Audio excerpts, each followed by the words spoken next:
Hello, Creative Time Summit, and hello to Springboard for the Arts in St. Paul, Minnesota.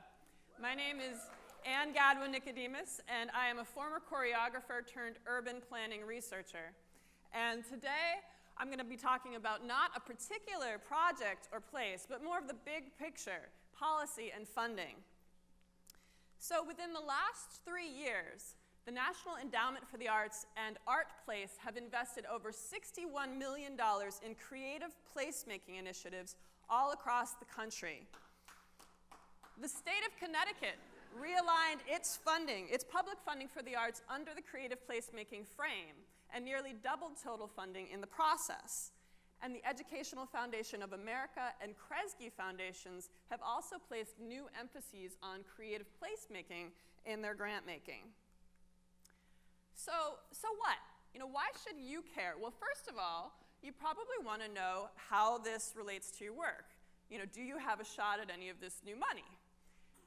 But just as importantly are the questions of why creative placemaking has had this level of policy traction and funding momentum. What are the critical questions and challenges that the field is now grappling with? And how do these larger lessons translate to your own work? So what is creative placemaking? Well, I had the privilege of co-authoring this white paper for the National Endowment for the Arts, which helped define the field. And Ann Markison and I applied a new term for what had organically been happening in communities all across America for decades. And this is our definition, which the NEA still uses. Creative placemaking is a process in which partners from public, private, nonprofit, and community sectors strategically shape the physical and social character of a neighborhood, town, tribe, city, or region around arts and cultural activities. So just to break that down for you, there are 3 main components: strategic action by cross-sector partners, a place-based orientation, and a core of arts and cultural activities. And we illustrated the concept with case studies, 14 case studies that ranged from big cities to tiny towns. The Philadelphia Mural Arts Project, where an anti-graffiti experiment evolved into the nation's largest mural arts program. And their cross-sector partnerships spanned collaborations with the Philadelphia Streets Department and neighborhood youth, and extensive work in the criminal justice system. The 01 SJ Biennial in San Jose, a series of festivals to marry Silicon Valley's technical prowess to artistic talent.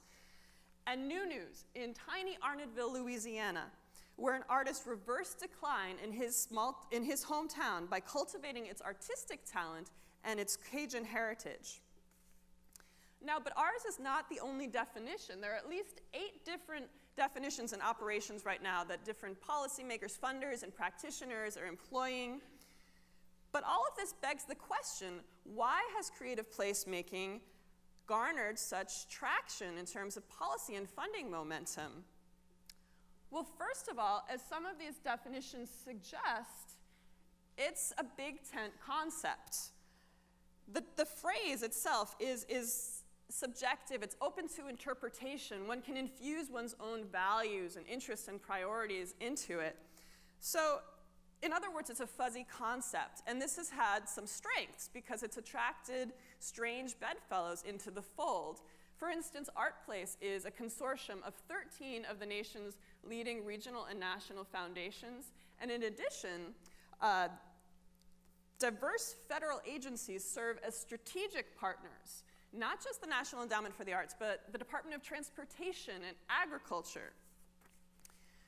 But however, this fuzzy concept characteristic also is problematic because it opens up creative placemaking to criticism that it's too vague. Or, you can interpret it negatively, that creative placemaking is just about advancing ethically questionable objectives, such as gentrification. But another reason why creative placemaking has had the success that it has is because it expands the rationales for arts and cultural support beyond economic impact for the arts or arts for art's sake.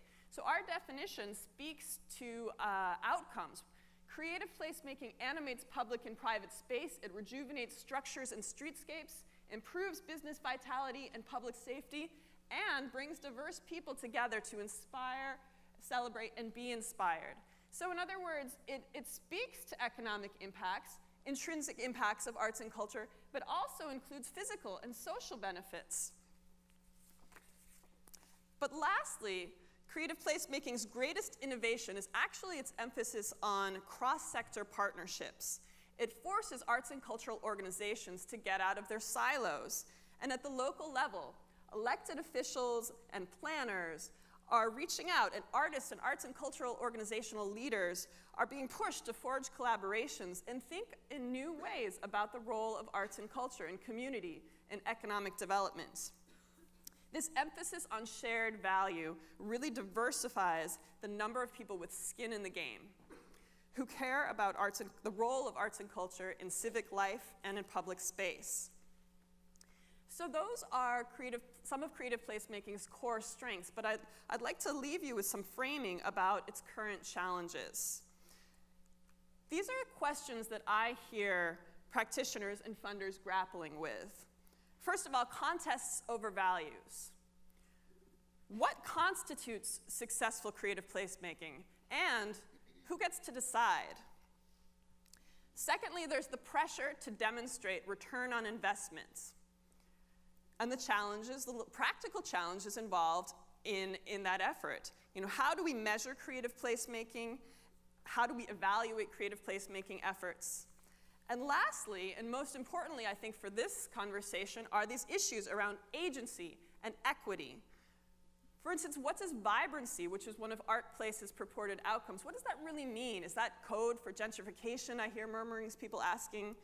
No, people are asking, does creative placemaking help low-income communities and people of color, or can it harm them?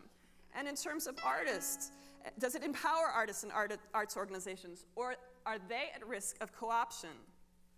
So these are the critical questions that I see facing the field, as well as lots of just brass tacks questions of how you mount and realize effective creative placemaking efforts. So my research advances the debate be it through impact evaluations of artist live workspaces or developing indicator systems for particular cultural districts. I'm actually working on a book effort right now with the hopes that it'll connect practitioners and policymakers with a nuanced guide for ethical and effective arts-based community transformations.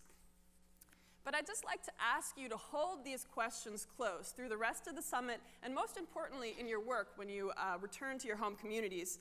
You know, we're at this critical juncture where we can help creative placemaking evolve from the latest funding trend into a durable movement, one that's reflective and responsible to issues of agency and equity. Thank you very much.